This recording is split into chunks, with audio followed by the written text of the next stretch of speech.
এই শীতের মরশুমে সবার বাড়িতে তেলে ভাজা পিঠে হবে না তা কি কিন্তু হয়? অনেকেরই আবার এই তেলে ভাজা পিঠে করতে গেলে পিঠে ফোলে না, কিন্তু কিভাবে ফুলবে সেটা দেখানোর জন্য আজকের ভিডিওটি তোমাদের জন্য। যারা যারা দেখতে চাও, শিখতে চাও, একদম শুরু থেকে শেষ অবধি দেখার অনুরোধ রইল। তো বলো কেমন আছে সবাই? লাভ কাপড় লাদা দিবে ডেইলি ব্লগে আমি আদ্রিতা তোমাদের সবাইকে স্বাগত জানাই। এখানে সুজি নিয়ে নিচ্ছি, আর বেশ পরিমাণ সুজি নিয়ে নেব এখানে। আর এটা কিন্তু পিঠে করার অন্তত 4 ঘন্টা আগের যেটা কাজ সেটা দেখাচ্ছি। তো এখানে অনেকটা সুজি নেওয়ার পরে এখানে বেশ পরিমাণ ময়দা নিয়ে নিতে হবে। তো দেখতেই পাচ্ছ অনেকটা পরিমাণ ময়দা নিয়ে নিয়েছি। আর যারা ময়দার বদলে চালের গুঁড়ো দিতে চাইবে তারাও করতে পারো। আর এখানে অনেকটা পরিমাণ চিনি দিতে হবে। এবার অনেকে গুড় দিয়ে করতে চাইলেও গুড় দিয়ে করতে পারো, তাহলে গুড়টা 4 ঘন্টা আগে ভিজিয়ে রাখা লাগবে না, গুড়টা করার আগে মেশালেই হবে। এবার এটা জল দিয়ে ভালো করে ভিজিয়ে রাখতে হবে অন্তত 4 থেকে 5 ঘন্টা। এই জন্যে আমি এটা সকালেই ভিজিয়ে রেখেছিলাম। আর পিঠেটা করেছি বেশ দুপুরের বেলা, মানে পিঠেটা করেছি 4টে সাড়ে 4টের দিকে, আর এটা ভিজিয়ে রেখেছিলাম প্রায় সকাল 10টা সাড়ে 10টা নাগাদ। তো 4-5 ঘন্টা, অনেক 4-5 ঘন্টারও বেশি সময় এটাকে আমি ভিজিয়ে রেখেছিলাম। তো তোমরা যত সময় বেশি রেখে ভিজাতে পারবে তত কিন্তু পিঠেটা ফুলকো হবে আর খেতেও টেস্টি হবে। তো দেখতেই পাচ্ছ এটা ভালো করে মিশিয়ে নিচ্ছি। আর এটা ভালো করে মিশিয়ে এরকম ভিজিয়ে রাখতে হবে। তো তোমরা যদি 6-7 ঘন্টাও ভিজিয়ে রাখতে চাও সেটাও পারবে, আর সেটা করলে আরও বেশি সুন্দর ফুলকো হবে এই ভাজা পিঠেটি। আর এই ভাজা পিঠে খেতে কিন্তু অনেকেই ভালোবাসো। তো চলো এরকম করে ভিজিয়েই রেখে দিই। এইবার চলো 6-7 ঘন্টা পরের ভিডিওতে চলে আসি। এখন বাজে বিকাল 4:30। তো এখানে আমি দুধ নিয়ে নিচ্ছি, আমুলের দুধ 1 কেজি দুধ নিয়ে ভালো করে জ্বালিয়ে নেব। আর এটা তো এত দুধ লাগবে না, ওটা মেশাতে হবে একটু দুধ দিয়ে, তবে সব দুধটাই জ্বালিয়ে রেখে দিই, নাহলে দুধটা নষ্ট হয়ে যেতে পারে। তো চলো দুধটা একটুখানি ফোটাতে দিয়ে দেবো। দেখতে পাচ্ছ কতটা ঘন দুধ আমুলের এই দুধটা। চলো এবার ফোটানো হয়ে গেছে।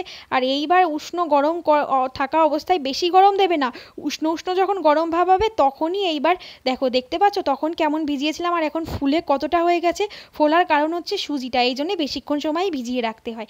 এইবার দেখো অল্প অল্প দুধ দিয়ে জিনিসটাকে ভালো করে মিশিয়ে নিতে হবে। আর এরকম করে মিশিয়ে নিতে থাকতে হবে যতক্ষণ আর সুন্দর একটা ভালো পাতলা লিকুইড ভাবটা আসছে। দেখতেই পাচ্ছ অল্প অল্প করে দুধ দিচ্ছি আর মিশিয়ে নিচ্ছি। তোমরাও কিন্তু এভাবে করবে, একবারে দুধ দিয়ে দিলে তখন কিন্তু জিনিসটা মানে বেশি পাতলা হয়ে গেলে বিপদ, তখন আবার ঝামেলা, উঠতে চাইবে না পিঠে। তো দেখতে পাচ্ছ এরকম ঘনত্ব রাখতে হবে, আমি তোমাদেরকে দেখিয়ে দিলাম এরকম, ঠিক এরকম ঘনত্ব রাখবে। তো চলো ফ্রাই প্যান বসিয়ে দিয়েছি, আর এখানে অনেকটা তেল দিয়ে দিয়েছি। এটা অনেকটা তেল দিতে হবে, ডুবো তেলে করতে হবে। তো চলো এইবার প্রথমটা ঠাকুরের নাম করে দিয়ে দিই, দেখা যাক কেমন হয়। তো প্রথমটা দেওয়ার সময় দেখলাম তেলটা বেশ কাঁচা রয়েছে, এখনও ভালো তেলটা গরম হয়নি। তো সেই কারণে আবার এটা ফুলবে কিনা সেটা ভাবছিলাম, তারপরেও ভাবলাম এটা না ফুললে পরেরটা ফুলবে। তবে দেখছিলাম না, ভালোই ফুলছিল পিঠেটা। যখনই তেলটা অল্প অল্প গরম হতে শুরু করলো তখনই কিন্তু পিঠেটা ভালোই ফোলা আরম্ভ করলো। তো তোমরা কিন্তু ভিডিওটি দেখতে থাকলে দেখতে পাবে পরের পিঠেগুলো কত সুন্দর করে ফুলেছিল। তো দেখতেই পাচ্ছ পিঠেটা কি সুন্দর হচ্ছে আর আস্তে আস্তে ফুলে উঠছে, দেখতে পাচ্ছ। তো এটাতে তেলটা বেশি পরিমাণ দিতে হবে, তেলটা থেকে যাবে পরে, কিন্তু তেলটা বেশি পরিমাণে না দিলে জিনিসটা ফুলবে না। আর এইদিকে দেখো এটা আবার উল্টে দিতে হবে, এই পাশ তো ভাজা হয়ে গেছে, এবার ওই পাশটা ভাজতে হবে। যেহেতু তেলটা একটুখানি ঠান্ডা ছিল সেহেতু পিঠেটা পুরোপুরি ফোলেনি। তো চলো নেক্সট পিঠেটা দেখতে পাবে কেমন করে ফুলেছে। তো চলো এই পিঠেটা হয়ে গেছে, এইবার তেলটা গরম হয়ে যাওয়ার পরে আমি আবারও দিয়ে দিলাম পিঠেটা, মানে 1 হাতা। তো হাতার পরিমাণ মেপে দিলে প্রত্যেকটা পিঠেই কিন্তু একই সমান মানে সাইজটা হবে। দেখতে পাচ্ছ পিঠে কেমন ফুলে উঠছে, আর এরকম ফোলা দেখলে সত্যি খুব আনন্দ লাগে। আর আমার ভিডিওটিতে যদি শুরু থেকে শেষ অবধি দেখো আর এগুলো মেনে চলো তাহলে পিঠে ফুলতে বাধ্য। আর আবারও আমি একটা জিনিস সাজেস্ট করব, সেটা এমনি কড়াইতে না করে ফ্রাই প্যানে করবে। আমি কিন্তু ম্যাক্সিমাম জিনিসই পিঠে টিঠে বিশেষ করে ফ্রাই প্যানে করার সাজেস্ট করি, তাহলে জিনিসটা উঠতে একদমই ইজি হয়ে যায়। দেখতে পাচ্ছ কত সুন্দর ফুলছে, আর এরকম ফুলকো ফুলকো পিঠে খেতে কিন্তু সবারই খুব ভালো লাগে। আর এরকম ফুলকো ফুলকো তেলে ভাজা পিঠে না হলে কি হয় বলো? তো সেই কারণে ফুলকো ফুলকো পিঠে করতে গেলে ঠিক শুরু থেকে যা যা করেছি তোমরাও এই জিনিসগুলো মেনে চলবে, তাহলেই এই পিঠেগুলো ফুলকো ফুলকো হবে। আর অবশ্যই কিন্তু ফ্রাই প্যান ইউজ করবে, তাহলে পিঠেটার নিচে লেগে যাওয়ার কোনো ভয়ই থাকবে না। দেখতেই পাচ্ছ একটার পর একটা দিয়ে যাচ্ছে আর একটার পর একটা ফুলেই যাচ্ছে। আর এরকম পিঠে ফুলে উঠলে কতটাই না আনন্দ লাগে বলো।